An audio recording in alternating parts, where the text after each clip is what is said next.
Assalamualaikum warahmatullahi wabarakatuh. Jumpa lagi di Dirmal Pertukang. Di sini kita sudah sampai di lokasi pengerjaan baru lagi. Ini rencananya nanti kita mau bikin gedung walet 4x8. Dan seperti ini gedung walet di sini masih banyak ya. Nih, gedung walet semua. Ini dulu pengerjaan kita ya. Ini kita dulu yang kerja sama Hasan itu. Sama itu tuh. Kita juga yang kerja dulu itu. Sama sebelahan itu ini, dan saya mau pikul nih, mau pikul tiangnya sana tuh, tiangnya tuh tiangnya 88 mau dipindahkan ke sini, pindah ke tempat bangunannya.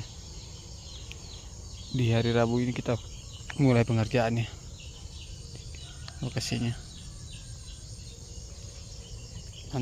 mantap betul.